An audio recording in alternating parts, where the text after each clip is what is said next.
A child was born on American soil in the year 1004. No surviving textbook records his mother's name. His name was Snorri. He was the first European child born in the Americas. His mother crossed the Atlantic for that.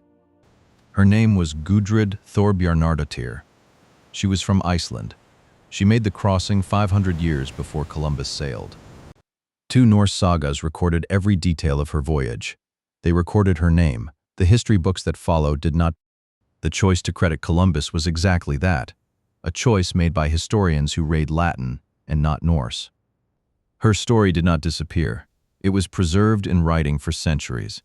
It was ignored by those who wrote the textbooks. The Norse had been crossing the North Atlantic for over a century before Gudrid was born. Iceland first, Greenland, then west. Leif Erikson reached North America around 1000 CE. He called the land Vinland for the wild grapes growing there. Gudrid traveled to Greenland as a young woman. She survived shipwrecks, famine, and the death of her first husband there. She remarried. Her second husband, Thorfinn Karlsefni, led an expedition to settle Vinland permanently. Gudrid sailed with him. The settlement at Vinland included 160 people. They built houses, explored the coast, and traded with local peoples.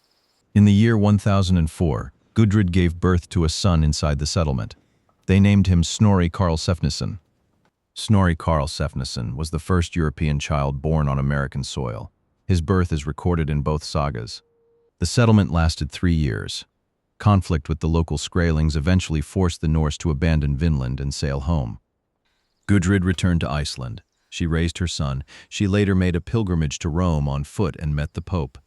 The Granlandinga saga and Eric's saga are the two primary sources for Gudrid's story. Both survive, both are detailed. The sagas were written down in Iceland in the 13th century, roughly 200 years after the voyages they describe. They drew on oral tradition, earlier written records, and the testimony of families descended from the original voyagers. Both sagas name Gudrid specifically as a participant in the Vinland settlement and as the mother of Snorri. For centuries, European scholars treated these sagas as legend. Interesting stories, not credible geographic accounts of real places. That dismissal ended in 1960. Archaeologists Helge and Anne Stein Ingstad found the settlement in Newfoundland, Canada. The site was Lance Aux Meadows. It contained physical remains of a Norse settlement dating to around 1000 CE. Radiocarbon dating confirmed the site was Norse and confirmed the date precisely. The sagas were not legend, they were history. Lance Aux Meadows is now a UNESCO World Heritage Site. It is the only confirmed Norse site in North America. The discovery proved the sagas historically accurate. It also proved that Columbus was not the first European to reach the Americas. The physical evidence had been in the ground in Canada all along. No one looked for it until 1960. Gudrid's full journey is reconstructed by historian Nancy Marie Brown in her detailed biography of Gudrid's life and travels. Brown cross-referenced the two sagas, Norse genealogical records, and all archaeological findings to trace Gudrid's complete biography. From Iceland to Greenland to Vinland and back, then to Iceland again, then on foot to Rome. Her range was extraordinary. Nancy Marie Brown called her the most widely traveled woman of the medieval world. No other medieval woman comes close. The Skrælings mentioned in the sagas were the indigenous peoples of North America. The Norse traded with them initially. The relationship deteriorated. Conflicts broke out. The sagas describe specific incidents that eventually forced the Norse to withdraw. The Norse did not stay, but Gudrid was there. Her son was born there. Both facts survived in writing for centuries. After returning to Iceland, Gudrid became a nun and is believed to have died as a respected figure in her community. The sagas describe her as eloquent, intelligent, and capable of navigating both the political and physical landscapes she encountered.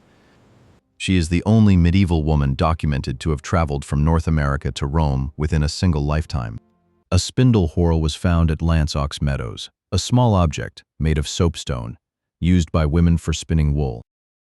It proved that a woman was at the Vinland settlement. The sagas said Gudrid was there. The archaeology confirmed it. One artifact and one name in an ancient saga together prove that a woman reached America 5 centuries before Columbus. This is not speculation. This is documentary and physical evidence independently confirming the same historical fact about Gudrid. Gudrid Thorbjarnardottir's name is in the sagas. Her son's birthplace is in the ground in Canada. Both still exist. Columbus gets the credit not because he arrived first. He gets the credit because of who wrote the history afterward. Nancy Marie Brown analyzed both sagas in detail and identified where they agree, where they differ, and why those differences matter. The differences between the two sagas reflect different family traditions preserving the same events from different perspectives. Where both sagas agree, Brown concluded, the account is historically reliable. Both agree on Gudrid's presence and Snorri's birth. The Ingstad excavation found not just the settlement, but artifacts indicating sustained habitation: iron nails, a bronze pin, jasper fire starters. Jasper from specific Icelandic sources was found at the site. The Norse did not just pass through, they lived there. The settlement was large enough for approximately 90 people. The sagas described over 100. The numbers are consistent. Anne Steen Ingstad spent years at the site directing the excavation. Her meticulous records remain the definitive account of the dig. The site is preserved and reconstructed today.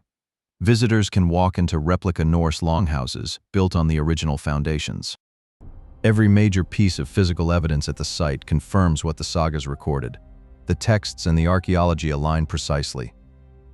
So why does Columbus remain the central figure of first contact in every classroom, while Gudrid remains completely unknown? The answer begins with language. Columbus's voyage was documented in Spanish, Latin, and Italian, all European scholarly languages. The Norse sagas were written in Old Norse. Medieval European scholars did not read Old Norse. They did not consult them.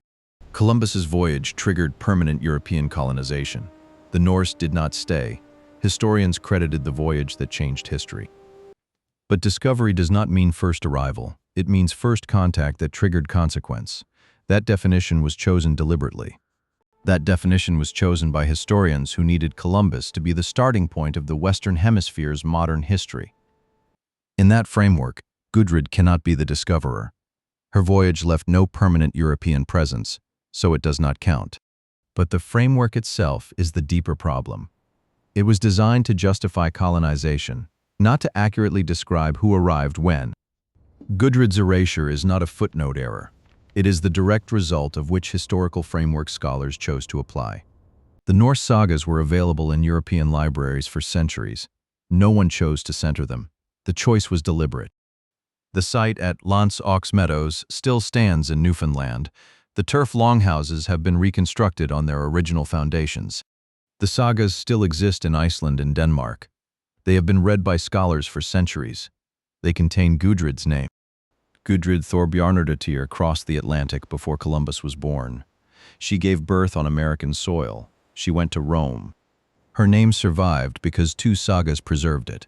Her voyage survived because the archaeology confirmed it. Both are still there.